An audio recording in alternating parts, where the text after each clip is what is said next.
Dando continuidade, então, ao capítulo de corrente e resistência, iniciar a parte 2, falando de resistência e resistividade. Resistência elétrica é a capacidade de um corpo qualquer de se opor à passagem de corrente elétrica. A resistência elétrica depende de cada material. Medimos a resistência entre dois pontos de um condutor aplicando uma diferença de potencial V entre esses pontos e medindo a corrente resultante, a corrente que passa pelo condutor, certo? Então, nesse diagrama esquemático, nós temos uma diferença de potencial, V, aplicada por uma bateria, e um resistor, certo? Quando a diferença de potencial é aplicada e começa a passar uma corrente pelos fios condutores. A resistência R, ela pode ser calculada pela diferença de potencial V dividida pela corrente elétrica que passa pelo fio condutor. A unidade de resistência elétrica do sistema internacional é o volt por ampere. Essa combinação ocorre com tanta frequência que uma unidade especial, o ohm, é usado para representá-la. Assim, 1 ohm é igual a 1 volt por ampere, certo? Então, aqui a gente tem uma figurinha que mostra bem pra gente que quando 1 volt, que é a diferença de potencial, empurra os elétrons, faz com que uma corrente elétrica passe pelo condutor, que a corrente elétrica é dada em amperes, uma resistência dada em ohm impede a passagem de corrente, ou pelo menos dificulta a passagem de corrente. Para uma dada diferença de potencial V, quanto maior a resistência, menor a corrente elétrica. A resistividade, ρ, do material é igual a E sobre J, onde E é o campo elétrico e J é a densidade de corrente.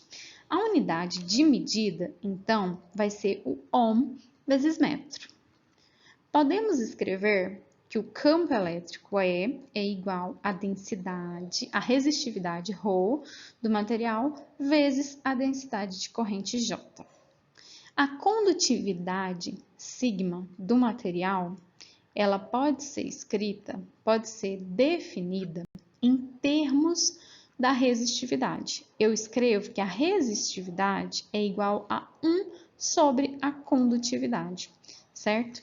A unidade de condutividade no sistema internacional é ohm vezes metro a menos 1. Usando a definição de condutividade, podemos escrever que a densidade de corrente é igual à condutividade vezes o campo elétrico E. Cálculo da resistência a partir da resistividade. A resistência é uma propriedade de um componente. A resistividade é uma propriedade de um material, certo?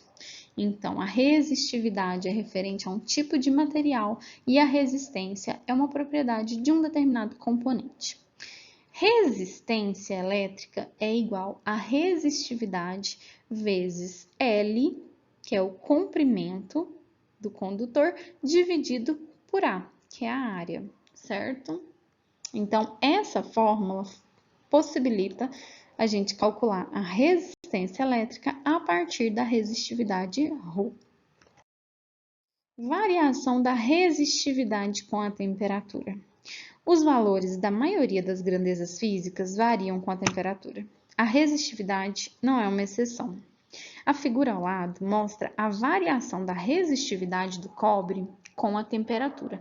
Então, a gente percebe aí em X as temperaturas e em Y nós temos a resistividade do cobre. De acordo com que a temperatura vai aumentando, a resistividade também aumenta desse material, certo?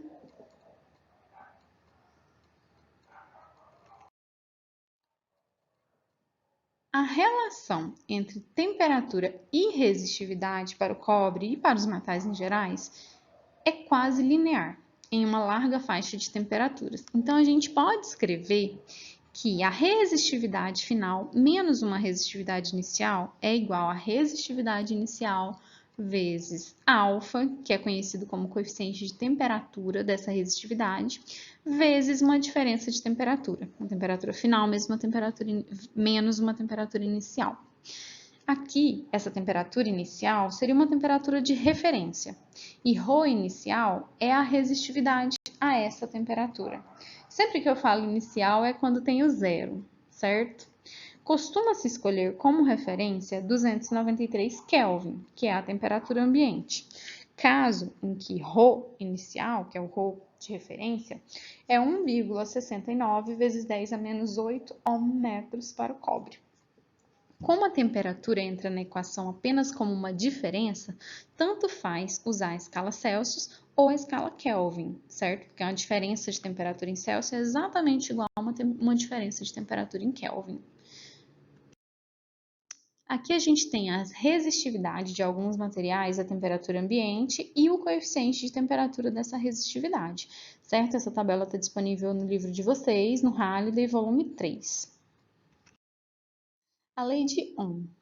Um componente obedece à lei de Ohm se a corrente que atravessa varia linearmente com a diferença de potencial aplicada ao componente para qualquer valor da diferença de potencial, certo? Então, a diferença de potencial e a corrente, elas têm que variar de maneira linear.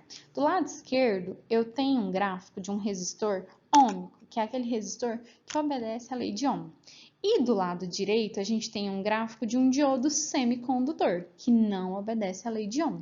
Então, é para vocês entenderem que o resistor ôhmico, ele tem uma linearidade, varia linearmente com a diferença de potencial e a corrente, certo? A corrente varia linearmente com a diferença de potencial. Ainda dentro da lei de Ohm, a gente pode falar que um componente obedece à lei de Ohm se, dentro de certos limites, a resistência do componente não depende do valor absoluto nem da polaridade da diferença de potencial aplicada. É frequente ouvirmos a afirmação de que V igual a IR é uma expressão matemática da lei de Ohm. Isso não é verdade. A equação é usada para definir o conceito de resistência e se aplica a todos os componentes que conduzem corrente elétrica, mesmo que não obedeçam à lei de Ohm. Um material obedece à lei de Ohm se a resistividade do material, dentro de certos limites, não depende do módulo nem do sentido do campo elétrico aplicado. Todos os materiais homogêneos, sejam eles condutores como cobre ou semicondutores como silício puro ou dopado com impurezas, obedecem à lei de Ohm dentro de uma faixa de valores do campo elétrico aplicado. Para valores elevados do campo elétrico, sempre são observados desvios em relação à lei de Ohm, certo? Então, diodos semicondutores obedecem à lei de Ohm, mas dentro de uma faixa de valores do campo elétrico aplicado, certo? O campo elétrico, se variou muito o campo elétrico, então ele para de obedecer. Por isso que a gente fala que não são resistores ôhmicos ou dispositivos que obedecem à lei de Ohm. Potência em circuitos elétricos. A potência, P, ou taxa de transferência de energia de um componente que conduz uma corrente e está submetida a uma diferença de potencial, é dado por P, potência, é igual a I vezes V. I é a corrente elétrica e V é a diferença de potencial aplicada. Se o dispositivo é um resistor, a potência também é dada por P é igual a IV, não é? Mas V não é IR. Então, I vezes IR vai ser I ao quadrado vezes R. Então, a potência é igual a I ao quadrado R.